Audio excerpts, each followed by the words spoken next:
My name is Lucas and today we're going to be making a Chinese almond tofu. It's going to have poached apricots over the top and black sesame sauce as well. This recipe is dedicated to Cecilia Chang, who I think is one of the best Chinese chefs in America. She had opened the Mandarin in San Francisco in '62, which was the first fine dining Chinese restaurant in America. It was also the first Northern Chinese restaurant. She wanted to show that Chinese food in America wasn't monolithic, that it could be diverse, that it could be innovative, that it could be futuristic, and it could really push forward American cuisine. Cecilia demonstrated that one of the ways for a chef to never lose their edge is to consistently and relentlessly refer to your traditions and your cultures and show it off. Today's recipe is a result of the collaboration between Food52 and the Lexus RX. The new RX is a result of restless reinvention and the desire to always find new ground. Like a chef's restlessness to create, the Lexus RX's aggressive design and cutting-edge technology only happens when you're willing to push yourself out of the comfort zone. Whether chefs opening restaurants, coming up with recipes, telling stories, that tenacity, creativity, and innovation is core to their career. This version of the recipe that we're showing you today wasn't the first version. Every single time we've served it, whether it's at the James Beard House or in the restaurant or privately for parties, every single time we've served it, it's been a little bit different. And the question is, where does that innovation, I suppose, or creativity come from? You're constantly looking backwards into tradition, but you're always constantly looking forward for new sources of inspiration. We are making almond milk the same way everybody else makes almond milk, but we're going to be splitting it between Chinese almonds and Western almonds. So these almonds that we know, these are blanched and slivered, no skin on them. I want the final product to be white, which is why I prefer to use blanched and peeled almonds. This is what most almonds are here in the US. In China, these are apricot kernels. They are related, sometimes they're mistranslated as bitter almonds, but they're related to what Westerners call regular almonds. Apricot kernels are obviously from the apricot, it's the center of the apricot. You can't eat too much of this. Make sure you buy it from the proper sources, and that's why when we're making something like almond tofu or almond milk, we're splitting it with Western almonds, or what we call sweet almonds. Usually fall into two categories. It's called northern almonds and southern almonds. They're usually used in conjunction with each other. Northern almonds tend to be quite bitter. The southern almonds tend to be a little bit more sweet, a little bit more fragrant, a little bit more floral. This time, we're relying primarily on the southern almonds. These almonds, that sweetness is used in a lot of contexts, in savory contexts. This is quite popular in a soup with pork bone and spinach or watercress, but also used in desserts. One of the things I really like about this recipe is that, yes, the recipe is called almond tofu, but there's a little bit of a subversion for what people expect in terms of the almond part, as well as the tofu part. These almonds need to soak overnight so that they hydrate fully. That helps bring out a lot of the flavor, but also allows it to blend quite a bit more smoothly. If you don't soak this overnight, the final product won't be as smooth and it won't be as delicious. This is almonds that were soaked last night. We're gonna blend it until it's as smooth as you can get it. And then we're gonna strain it through a nut and milk bag. Aha. Here we go.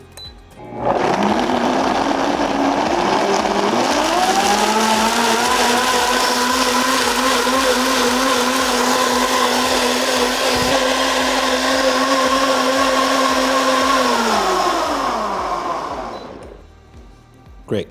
So check for the fineness of the grain on the outside of the blender cup, just to see that this is not going to get any smoother than that. Like, you'll see little bits, but that's what we're straining out with a nut bag. I think with blending nut milk, it's always just a couple seconds, maybe half a minute more than you think it needs, just to extract as much flavor out of there as possible. So let it drip a little bit. And then the idea with this bag also is that you can start to twist this and squeeze out the excess. It's about 3 cups of liquid to this amount of almonds, which will yield about 2 cups of milk. You should see that's perfectly smooth. There shouldn't be any grain on it, especially if you rub it between your fingers, you shouldn't feel any solids.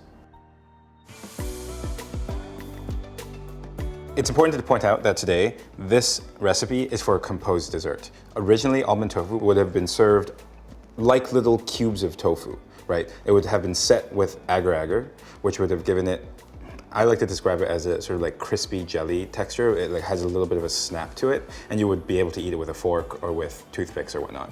This is inspired by that recipe, but we're actually making more of a composed pudding dessert. So the first thing that's gonna go inside of this pot over medium heat is the almond milk that we made with a little bit of heavy cream. Traditionally, almond tofu probably wouldn't have been made with any dairy inside of it. I like the addition of dairy and also vanilla extract because those are two things that most of us in the Western world associate as a flavor profile with dessert. Milk, cream tends to burn, so just whisk this occasionally as it's heating up. It's gonna take you about 3 to 5 minutes for it to come to a simmer. We're simmering this for two reasons. First, to cook it a little bit. I think cooking it brings out a lot of the flavor and also helps quell some of the concerns about uncooked Chinese almonds, because depending on how they're processed, they have trace amounts of cyanide. And you want to dissolve first the sugar and the gelatin. So a little note about gelatin. We're using powdered gelatin today. Here you'll see it, it's been bloomed. If you've baked before, blooming is an important technique because it just allows that gelatin to dissolve. This is a teaspoon of gelatin. It's solidified already because you let it sit for a little while. But over the same medium heat, we're just gonna make sure everything is dissolved. Take your time with it, don't let it burn. Last element is a pinch of salt. Pinch of salt brings out that sweetness. Actually, similarly, I mean, a lot of people who've made cupcakes and bake know to add salt to the sweet things to make the sweet thing taste more sweet. In a lot of Chinese cooking, we like to add a pinch of sugar into our savory dishes because that makes it taste more savory also. Works both ways. So we're only cooking this until a simmer, which is basically a boil. And we want to make sure that everything is dissolved. Take it off the heat, and then we're gonna add two things, vanilla extract, and then the second thing we're adding is almond extract. Whisk it all together. Make sure it's incorporated. And I'm pouring it into this because it's easier to portion out. Is this gonna be a nightmare? No, it's not. Confidence, baby. There you go.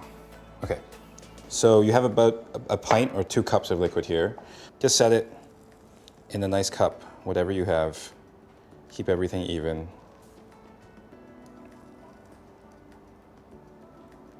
Put it on a sheet tray when you chill this in the fridge.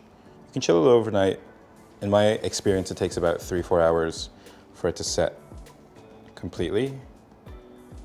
Blowtorch, take the bubbles out if you want it to be perfectly smooth. Definitely not necessary, especially because we're gonna pour sauce over it. But I like to pour the sauce over it tableside, which is why you want it to look nice.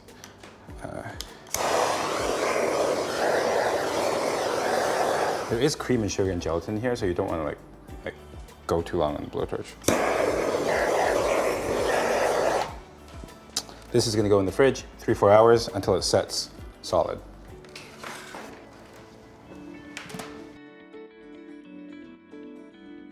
Half of the almond milk that we made went into the pudding. The second half is going into sauce. We're just gonna heat this up until it's simmering. Again, we just want to cook it. And we're going to be sweetening it with osmanthus jam. Or sometimes described as osmanthus syrup. Basically, all this is osmanthus flowers, guihua, which is preserved in sugar, in syrup water. All it is, almond milk, osmanthus syrup.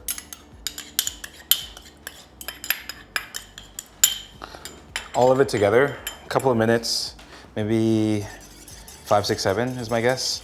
But we're just warming this up all together until it reduces just slightly and this thickens up a little bit. We're just reducing this so that it barely coats the back of your spoon. We're just going to strain this out because I don't want the flour solids in there and all the flavor is already inside of that almond sauce. We're going to chill this down because I like to serve this as a cold dessert, so we want to make sure all the sauces are cold too. First sauce into the fridge. Second sauce is the black sesame sauce.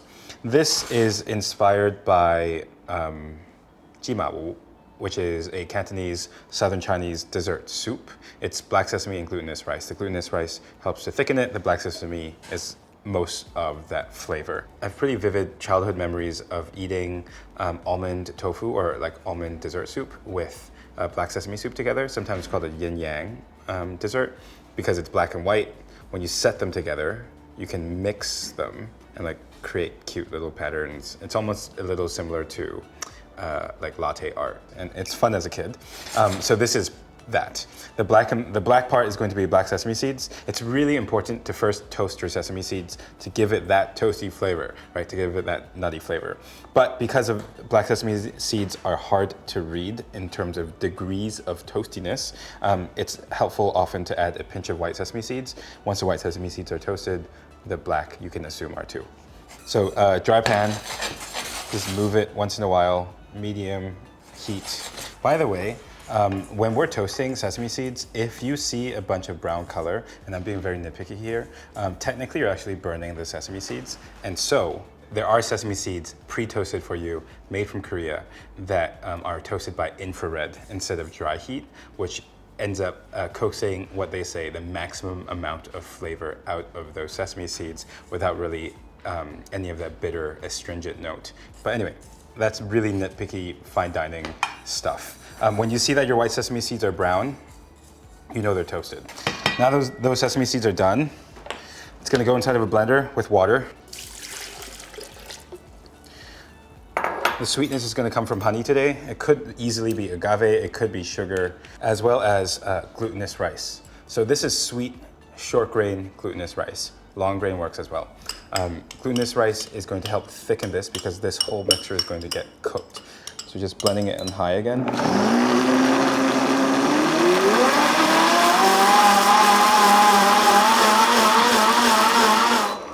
Okay, so we're blending it until it's basically completely smooth.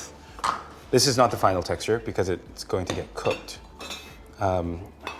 Sometimes when you do this step, you're going to smell a little bit of like sulfurous, kind of like stinky stuff, and that's just from the sesame seeds and the rice being grinded up like that. Once you cook it, it's all going to go away, and a lot of that like beautiful like bottom notes of earthy, toasty sesame seed flavor, all of that's going to get coaxed out. Beautiful. I'm going to cook this for about 7 minutes or so. That beautiful black gray color. Most traditionally, this would have been made ground between two rotating stones. And the reason why we like that in Cantonese culture is because of that variance in texture, that randomness. Some slightly larger grains of sesame, some a little bit finer.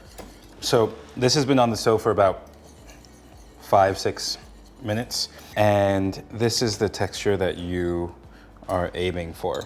Once all of that's come together, you can turn that off and set this aside in a bowl. Cool that in the refrigerator as well.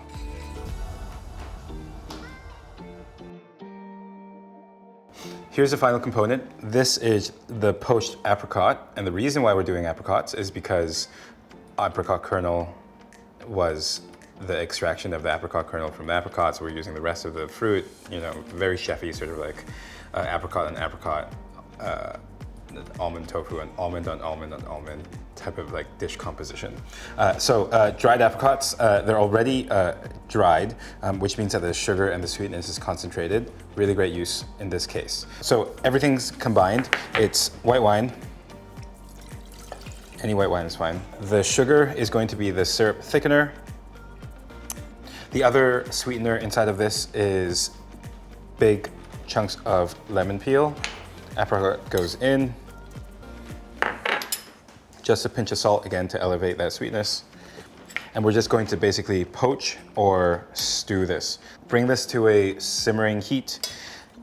Reduce that temperature. Just let this slowly cook until the wine and the sugar and everything reduces into a syrup. Here, poached apricots, about 20 minutes later, you should be able to see that the wine syrup has reduced almost to a total syrup consistency, and that your apricots should be fully hydrated and soft and tender. So take that off the heat, let it cool a little bit, and then we're gonna cut this into wedges.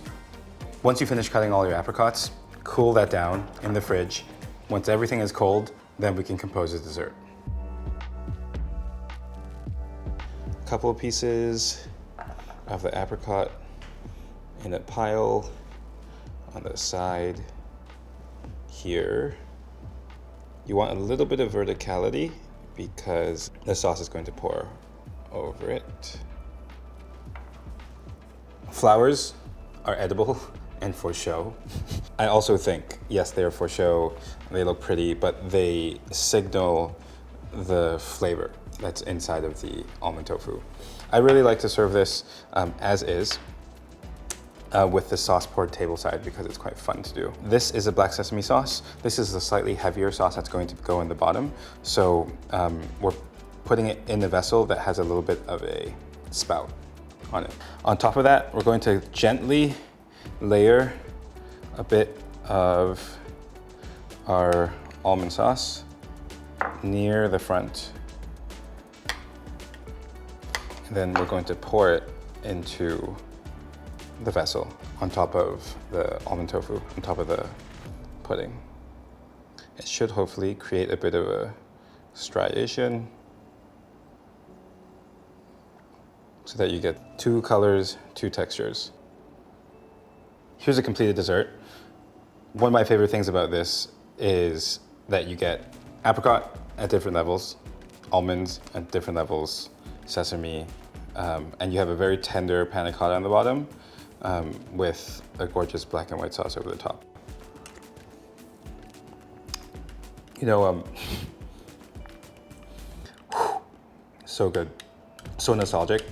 The highest compliment that Chinese grandmother, as Cecilia was sort of to me, could give dessert is that it's not too sweet. The bitterness and the toastiness of the black sesame seed, plus most of the sweetness comes from the apricot kernel itself. It's kind of like a perfect little bite. Is my go-to dessert and one of the best things we've done on Food52 so far. By reminding myself of the people who were making Chinese food in the US prior to this, and the way they were introducing different elements, different textures into the menu, I think we're able to build something that references a very strong tradition, but doesn't forget about innovation. And I think a lot of our innovation and a lot of the ways that chefs don't lose their edge is by referring to the tradition and the past, but maybe presenting things in a different sort of aesthetic and textural way. Recipes on Food52.